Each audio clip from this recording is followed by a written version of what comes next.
Welcome back to another Tool World podcast. This is your host, Mr. Ju, and I'm here with Master Ju. How's it going today, Mr. Ju? It's going pretty good. Great.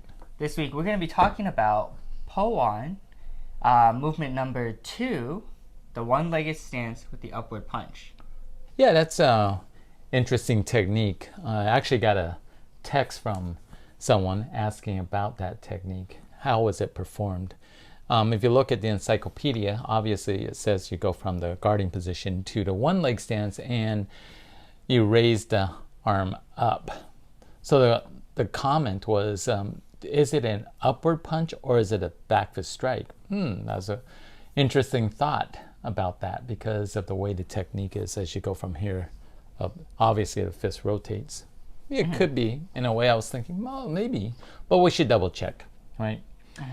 In the encyclopedia, it does say upward punch with the four fists. I believe it does say that. But it doesn't wind up, right? So you go from the guarding position, and you don't go down and then strike up. It just goes from the guarding position straight up into the one-leg stance.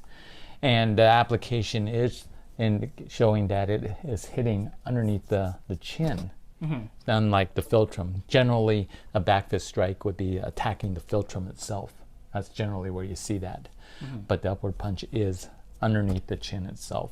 So, doesn't have a lot of power, not winding it up a lot. It's a very short technique. One of the training secrets of Taekwondo is that there is a slight backward motion for it, but in this case there is none.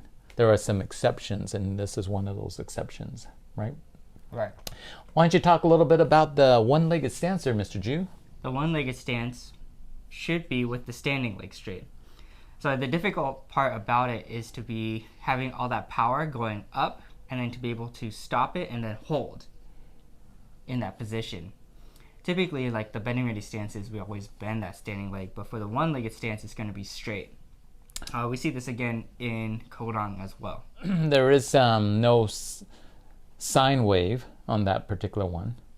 Because it's your leg is straight. And generally, when you do sine wave when the leg is straight, you bring the heel off the ground. But that's not what we're doing. So how do we create power on this? So first of all, we're going to look at it. We are in the L stance where your right foot, let's say you were doing the left L stance and the right foot's forward. So when you execute the one leg stand, you actually have to pivot. You have to pivot your front foot into the one leg stance. And so but you should not lift the heel way high and then pivot. However, in order to pivot, you've got to bring some of the weight off of that back heel and pivot in there. So there is that slight upward motion, but I don't want you to think that it should be up and down. That's not correct as well, right? So again, we do have to pivot the foot as we execute that technique as well, from the L stance to the one-legged stance. But that's a good point there, Mr. Ju. So now going back to the upward punch from the L stance to the one-legged stance, right? So let's say we're doing it the right hand, because you do both sides. And so your right hand would come up. How about the other hand that's not doing anything, the ready position? How far would you bring that up? Well, it should be about the same amount, right? Same amount of distance, Same right? amount of distance, just as a reaction hand. Right. So we wouldn't just go like this. We would move both hands up. And the upward punch would be eye level. So we don't want to go way up high.